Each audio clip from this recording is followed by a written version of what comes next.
بسم اللہ الرحمن الرحیم۔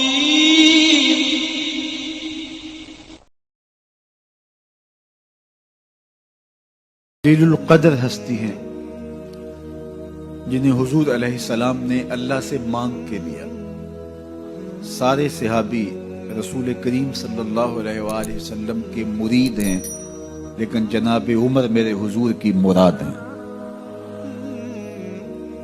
39 لوگ جب اسلام لا چکے، 39ویں شخص حضرت امیر حمزہ رضی اللہ تعالی عنہ تھے، اور ان کا ایمان لانا مسلمانوں کے لیے بہت بڑی ڈھارس اور بہت بڑے حوصلے کا سبب و ذریعہ بنا۔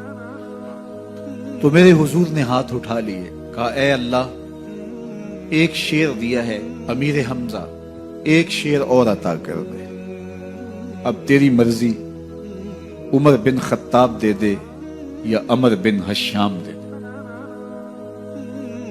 حضور دعائیں مانگ رہے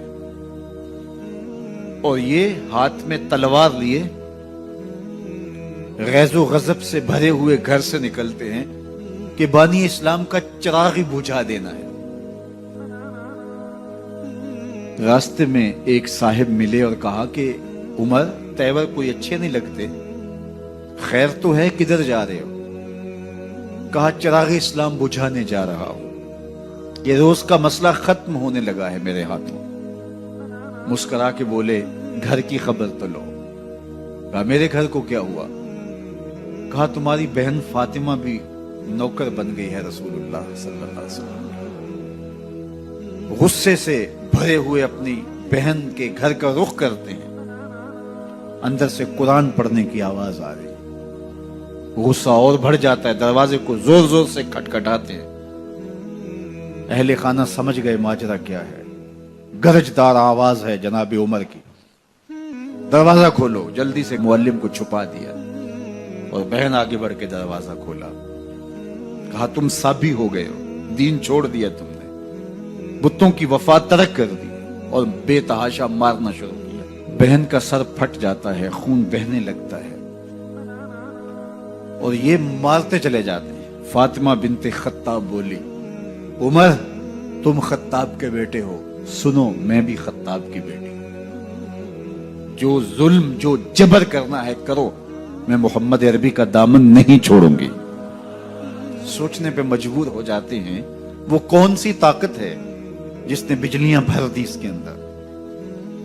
کہا جو تم پڑھ رہے تھے مجھے بھی سنا سکتے ہو؟ کہا تمہیں غسل کرنا ہوگا۔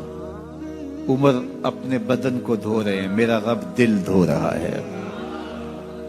اتنے میں معلم بھی قرآن لے کر آ جاتے ہیں اور قرآن کی تلاوت ہونے لگتی ہے۔ طٰہٰ ما انزلنا علیک القرآن لتشقیٰ، 14ویں رات کے محبوب چاند، ہم نے قرآن اس لیے نازل تو نہیں کیا تھا کہ تم مشقت میں پڑ جاؤ۔ بے تاب ہو گئے، کہا عمر کی عمر برباد ہو گئی، مجھے لے چلو حضور کی چوکھٹ پہ۔ تلوار حمائل کی ہے، بہنوئی ساتھ ہیں، اور حضور کی بارگاہ میں حاضر ہو رہے۔ دروازے کے سوراخوں سے دیکھا تو صحابہ تشویش کا اظہار کرنے لگے کہ عمر آ رہا ہے، تلوار حمائل کی ہے، ارادے اچھے نہیں لگتے۔ جناب امیر حمزہ نے کہا دروازہ کھول دو، اچھی نیت سے آیا تو استقبال کریں گے، نیت اچھی نہیں ہے تو اس کی تلوار سے اس کی گردن کاٹ دیں گے۔ حضور کے سامنے جا کے بیٹھ گئے، گلے میں کپڑا ڈالا تو حضور نے پکڑ کے کہا عمر، ابھی وقت نہیں آیا کہ تم اسلام لے آؤ؟ یہی وقت تھا عمر کے اسلام لانے کا۔ لبوں پہ کلمہ جاری ہو گیا، اللہ اکبر کی صدا اس زور سے گونجی کہ مکے کی گلیاں گونجنے لگی۔ اسلام لانے کے بعد حضور سے پوچھتے ہیں حضور کیا ہم حق پر نہیں ہیں؟ فرمایا ہم حق پر ہیں۔ اللہ کا دین سچا نہیں ہے؟ کہا اللہ کا دین سچا ہے۔ آپ اللہ کے سچے نبی نہیں ہیں؟ فرمایا میں اللہ کا سچا نبی ہوں۔ تو کہا پھر ہم چھپ کے عبادت کیوں کریں؟ اب مسلمانوں کی دو صفیں بنتی ہیں، ایک صف کی قیادت امیر حمزہ کرتے ہیں، دوسری صف کے آگے آگے عمر بن خطاب چلتے ہیں، اور حضور درمیان میں ہیں۔ اور یہ ملکوتی قافلہ صحن حرم میں آ کے اعلانیہ عبادت کرتا ہے۔ حضرت عبداللہ ابن مسعود رضی اللہ تعالیٰ عنہ فرماتے ہیں عمر کا اسلام لانا اسلام کے لیے عزت کا سبب بنا، اسلام کے وقار کی علامت بن گیا۔ ایک ایک کے دروازے پہ جا کے دروازہ کھٹکھٹا کے کہتے ہیں، وہ تو اور خبر سننے کے لیے بے چین تھے کہ یہ بانی اسلام کی زندگی کا چراغ بجھانے گیا تھا، کوئی خبر لایا ہوگا۔ وہ کہتے ہیں آؤ عمر کدھر آئے ہو؟ کہا تمہیں بتانے آیا ہوں، کمزوروں سے پنجہ آزمائی کرتے رہے ہو، آؤ میرے سے بات کرو، میں محمد عربی کا نوکر بن گیا ہوں۔ اللہ اکبر۔ میرے حضور نے فرمایا جب اچھے لوگوں کا ذکر کرو تو میرے عمر کا ذکر بھی کیا کرو۔ میرے عمر کی زبان پر حق بولتا ہے، سچ بولتا ہے۔ ان الشیطان یفر من ظل عمر، عمر کے سائے کو دیکھ کے شیطان بھاگتا ہے۔ اللہ اکبر۔ اسلام لائے تو زندگی کی ایک ایک سانس اسلام کے لیے وقف کر دی، حضور کا پہرا دیا، حضور کی ناموس کا پہرا دیا، حضور کی شریعت کا پہرا دیا۔ اسلامی فتوحات پھیلی تو پھیلتی ہی چلی گئیں، کبھی مصر فتح ہو رہا ہے، کبھی ایران فتح ہو رہا ہے، آرمینیا تک مسلمانوں کی افواج پہنچتی ہیں۔ 22 لاکھ مربع میل پر حضرت عمر رضی اللہ تعالیٰ عنہ کی سلطنت پھیل جاتی ہے۔ عدل و انصاف کا دورہ ہوتا ہے۔ زمانے نے دیکھا کہ غیر مسلم بھی عدالت میں کھڑا ہے تو اسے خوف نہیں ہوتا تھا کہ میرے سے ناانصافی ہوگی، اس لیے کہ حکومت عمر کی چل رہی ہے۔ وہ بھی مطمئن ہوتا تھا کہ میرے ساتھ انصاف ہوگا۔ عبداللہ بن عمر اور عبید اللہ بن عمر بصرہ سے گزر رہے تھے ایک جنگ سے واپسی پر، تو حاکم بصرہ نے آپ کو کچھ پیسے دیے کہ یہ مال غنیمت میں جا کے جمع کروا دینا،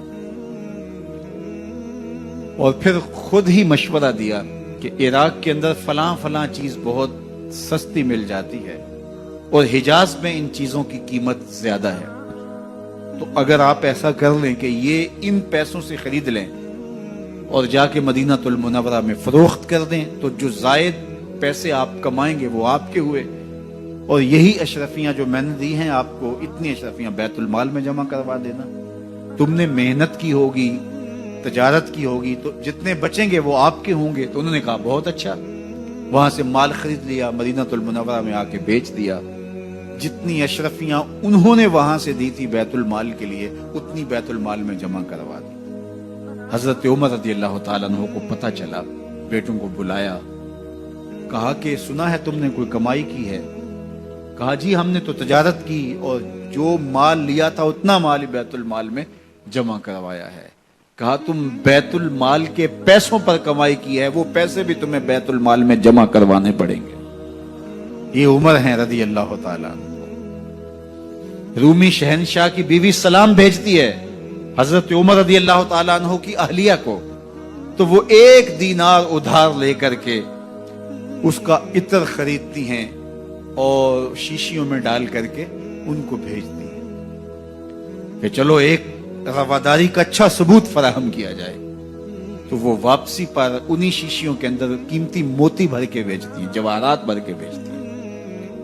حضرت عمر رضی اللہ تعالیٰ عنہ فرماتے ہیں لاؤ یہ سارے جواہرات، سب کو فروخت کرتے ہیں، 1 دینار اس کو دیتے ہیں، باقی بیت المال میں جمع کر دیتے ہیں۔ تو جب اپنی زندگی اتنی محتاط ہوگی، اتنی خوبصورت ہوگی، تو پھر کس طرح کوئی گورنر زیادتی کر سکتا ہے؟ تو حضرت سیدنا عمر رضی اللہ تعالیٰ عنہ نے اپنا طرز زندگی اور انداز معاشرت اتنا سادہ اور اتنا خوبصورت رکھا کہ اس کے مطابق تمام گورنروں کو ڈھالنے کی تلقین کی۔ آپ جب بھی کسی شخص کو بطور گورنر اس کا تعین کرتے تو اس کو یہ نصیحتیں کرتے، ایک ترکی گھوڑے پہ سوار نہیں ہوں گے، باریک کپڑا نہیں پہنیں گے، اور انچھنے آٹے کی روٹی کھائیں گے، مکان کا دروازہ نہیں لگائیں گے، کوئی حاجب نہیں رکھیں گے، چوکیدار نہیں رکھیں گے، بواب نہیں رکھیں گے، جو تمہارے تک پہنچنا چاہے ڈائریکٹ پہنچ جائے۔ اللہ اکبر۔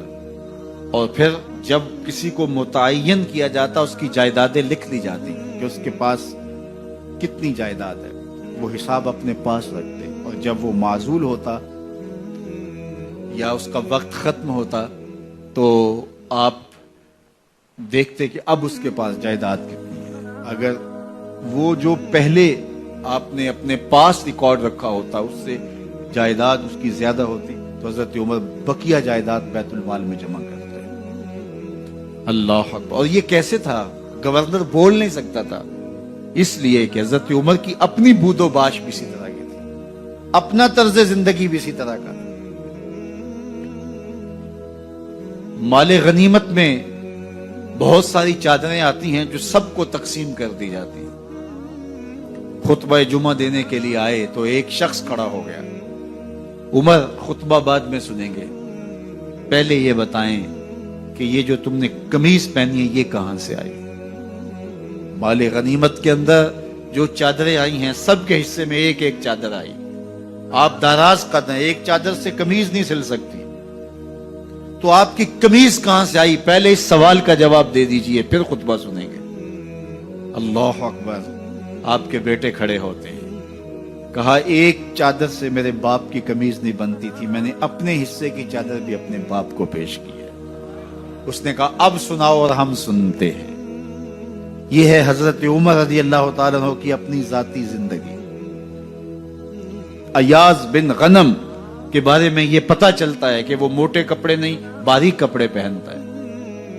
اس نے گھر کے دروازے پر بواب بھی رکھا ہوا ہے، چوکیدار بھی رکھا ہوا ہے. تو حضرت عمر رضی اللہ تعالیٰ عنہ محمد بن مسلمہ کو بھیجتے ہیں. محمد بن مسلمہ جاتے ہیں اور جا کے تحقیق کرتے ہیں تو ایسا ہی پاتے ہیں، تو ان کو وہیں گرفتار کر کے لے آتے ہیں اور حضرت عمر کے دربار میں پیش کیا جاتا ہے. چھڑی اس کے ہاتھ میں دے کر فرماتے ہیں جاؤ تم بکریاں چرایا کرو، تم گورنری کے لائق نہیں ہو. ایک گورنر کو بکریاں چرانے پہ لگا دیتے ہیں اس لیے کہ تم نے ان اصولوں سے، ان ضابطوں سے انحراف کیا ہے جو ایک سلطنت کے ذمہ دار کے لیے لازم اور ضروری ہیں. دور موجود کے حکمرانوں کو، چاہے وہ عرب کے حکمران ہوں چاہے وہ عجم کے حکمران ہوں، اگر وہ اسلام کا نام لیتے ہیں تو انہیں اپنے اعمال کا جائزہ لینا ہوگا کہ ہم کھڑے کہاں ہیں.